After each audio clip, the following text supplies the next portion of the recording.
बिस्मिल्लाहिर्रहमानिर्रहीम। अस्सलाम वालेकुम नाज़रीन, मैं अहमद फवाद हूँ और आप मेरा यूट्यूब चैनल देख रहे हैं। एक बड़ी खबर के साथ नाज़रीन आज की व्लॉग में आपकी खिदमत में हाजिर हुआ हूँ। लगातार हमले जो है वो नून लीग की जानिब से चीफ जस्टिस पाकिस्तान और जो दीगर जजेस हैं जिन्होंने ये फैसला दिया था इलेक्शन की तारीख के हवाले से, उन पर लगातार जो हमले हैं वो किए जा रहे हैं। लेकिन ये बात यहीं तक ख़त्म नहीं हुई, बल्कि अब इन जजेस को, चीफ जस्टिस और दीगर कुछ जजेस को साइडलाइन करने के हवाले से भी कुछ जो चीज़ें हैं वो चल रही हैं। ये मामला क्या है? अब क्या जो कुछ साजिशी प्लान है नून लीग का कि किसी तरीके से इलेक्शन को डिले किया जाए, इस पर कुछ तफसीलात आपके सामने मैं रखूँगा। राना सनाउल्लाह जो हैं वो बहुत बुरे फंसने जा रहे हैं, उनके खिलाफ भी अदालत से दो बड़ी खबरें हैं, इस पर भी कुछ डिटेल्स हैं वो भी आपके सामने रखूंगा। जनरल फैज़ हमीद साहब के हाउस अरेस्ट होने के हवाले से भी इस वक्त जो मामलात हैं वो काफ़ी ज़्यादा उनको मैनिपुलेशन जो है वो की जा रही है कि वो गिरफ्तार हो गए हैं, हाउस अरेस्ट हो गए हैं। मामला क्या है, क्या वाकई वो हाउस अरेस्ट हो चुके हैं, इस पर भी कुछ तफसीलात हैं वो भी आज की व्लॉग में आपके सामने रखूंगा। आगाज़ नाज़रीन मैं यहाँ से करता हूँ कि मरियम नवाज़ बाकायदा तौर पर उन्होंने, आपको याद होगा कि अपने जलसे के अंदर नाम लेकर जनरल फैज़ हमीद का भी और सिटिंग दो जस्टिस जो हैं, जजेस जो हैं सुप्रीम कोर्ट ऑफ पाकिस्तान के, उनको तनकीद का निशाना बनाया था। लेकिन अभी तक उनके अगेंस्ट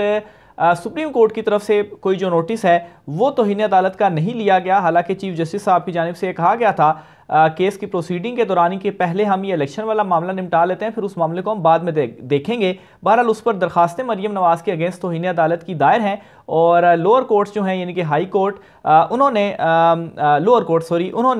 मरियम नवाज़ को इस मामले के ऊपर तलब भी किया हुआ है। बहरहाल नाज़रीन अब मामला ये चल रहा है, सीनियर सहाफ़ी हैं फ़खरुर रहमान साहब, उनको अक्सर जो है वो मैं कोट करता रहता हूँ, उनकी जानिब से एक ख़बर जो है वो दी गई है। वो लिखते हैं अपनी ट्वीट में कि news alert, something is cooking against the Supreme Court Chief Justice Pakistan and some other judges to have them sidelined, and then ECP moves in to get election in Punjab and KPK assemblies deferred from a different bench. यानी कि इस वक्त chief justice Pakistan Umar Ata Bandial और कुछ दीगर जजेस, ख़ास तौर पर वो दो जजेस, एक तो जस्टिस मुज़ाहिर अकबर नकवी, इसके अलावा जस्टिस इजाजुल एहसन साहब, और इसके अलावा जो दो जजेस उस बेंच का भी हिस्सा थे जिन्होंने 3-2 से जो फैसला था वो सुनाया था, इनके अगेंस्ट कुछ ना कुछ इस वक्त चल रहा है कि किसी तरीके से इनको साइडलाइन जो है वो किया जाए। और इनको साइडलाइन करने के बाद क्या होगा, फिर इलेक्शन कमीशन से कहा जाएगा कि आप जो है वो एक डिफरेंट बेंच के ऊपर ये जो अपील है उसमें जा सकते हैं, और 5 रुकनी था तो इसमें ज़्यादा लार्जर बेंच बन जाएगा और किसी तरीके से इन दोनों असेंबलियों के जो इलेक्शंस हैं उनको डिले किया जाए। बहरहाल एक तो ECP की तरफ से इनको पैगाम पहुंचाया गया था कि अव्वल तो वो तौहीन अदालत नहीं करने जा रहे, जो कुछ अदालत ने अपने डिसीजन में लिखा है उसको वो करेंगे, और फिर इसके अलावा आसिफ जरदारी भी इस मामले में इनसे पीछे हट गए थे। लेकिन टॉप लेवल के ऊपर अगर इस तरह का ही आप कोई काम करने जा रहे हैं कि जजिस को ही साइडलाइन कर दें और फिर अगर अपील में और फिर कोई डिसीजन आता है तो फिर एक तरीके से इलेक्शन कमीशन के भी जो इस वक्त वो पोजीशन में ही नहीं है, इस तरह उनके हाथ पांव बन चुके हैं आईनी तौर पर, कानूनी तौर पर, तो उस सूरत में फिर कुछ स्टेप्स जो हैं वो उनकी जानिब से लिए जा सकते हैं अगर सुप्रीम कोर्ट का ही दोबारा से इसके ऊपर कोई डिसीजन जो है वो आ जाए। तो ये नाज़रीन इस वक्त किया जा रहा है सुप्रीम कोर्ट ऑफ पाकिस्तान के जजिस के हवाले से, और ये कुछ नया नहीं करने जा रहे नून लीग। माजी में भी नून लीग इस तरह के कई इकदाम जो है वो कर चुकी है, यहाँ तक कि सुप्रीम कोर्ट हमले का जो मामला है वो भी तारीखी औराक में महफूज है कि किस तरीके से इन्होंने जो हमले हैं अदालतों के ऊपर वो किए हैं। इसके अलावा नाज़रीन एक कंपेन जो है वो इस वक्त मुसलसल जनरल फैज़ हमीद साहब के हवाले से भी चल रही है। मरियम नवाज़ तो नाम जो है वो उनका बाकायदा तौर पर ले रही हैं। अब नाज़रीन हुआ ये है कि उनके हाउस अरेस्ट के हवाले से एक खबर जो है वो फैलाई गई है, और ये नासिर भट्ट जो हैं नवाज़ शरीफ के बहुत ज़्यादा करीबी भी हैं, उनकी जानिब से ये ट्वीट के ज़रिए बताया गया है कि जनरल फैज़ हमीद को हाउस अरेस्ट जो है वो किया गया है। अपनी ट्वीट के अंदर वो उन्होंने लिखा है कि ब्रेकिंग न्यूज़, PTI के सहूलतकार जनरल रिटायर्ड फैज़ हमीद को हाउस अरेस्ट कर लिया गया है। लेकिन इस पर आपको मामला में क्लियर करता चलूं कि ऐसा कुछ भी नहीं हुआ, ना उनको अरेस्ट किया गया है और ना ही उनको हाउस अरेस्ट किया गया है। इससे पहले भी उनकी गिरफ्तारी के हवाले से इसी तरह से जो खबर थी वो फैलाई गई, लेकिन बाद में मालूम हुआ कि वो फेक थी और ये खबर भी जो है वो फेक है। इस पर इमरान मीर साहब जो है सीनियर सहाफ़ी, उनका हवाला जो है वो मैं देखूंगा। उनकी जानिब से इसी ट्वीट के ऊपर कोट रीट्वीट जो है वो किया गया और कहा है कि खबर की तस्दीक के लिए आज सुबह घोड़े दोहराए तो जो इतलात मौसूल हुई इसके मुताबिक फैज़ हमीद पिंडी से बाहर सफ़र पर रवां दवा थे। हाउस अरेस्ट पर गिरफ्तारी वाली खबर गलत है।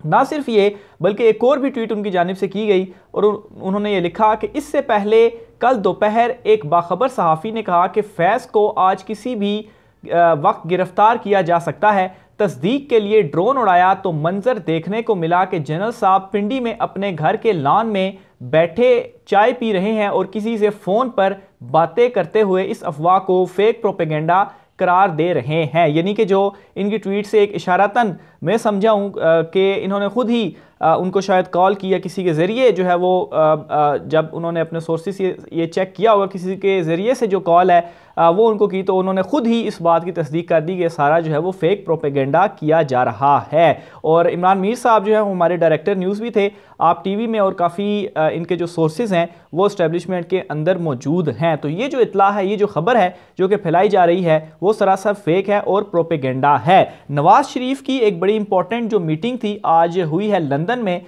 और इस मीटिंग के अंदर नवाज शरीफ ने बुनियादी तौर पर अब पाकिस्तान वापसी के हवाले से जो अपनी जो पार्टी है उनसे मुशावरत की कि क्या अब उनको पाकिस्तान वापस आ जाना चाहिए। और इस मीटिंग के बाद जो थोड़े बहुत भी चांसेस थे जो कि नून लीग कहती थी कि नवाज शरीफ आएंगे, वो चांसेस भी नवाज शरीफ के वापसी के ख़त्म हो चुके हैं। एक तो उनको लीगी रहनुमाओं ने इसी मीटिंग के अंदर कुछ रिपोर्ट्स जो हैं उनको दी हैं जो कि लगातार सामने भी आती हैं, और मैं भी आप तक वो चीज़ें जो है वो शेयर करता रहता हूँ इलेक्शंस के हवाले से कि जो सर्वेस करवाए गए हैं। तो नवाज शरीफ से कहा गया है कि ये सर्वेस हैं और जो फिगर बताएगी कि 10 या 20% सीटें जो हैं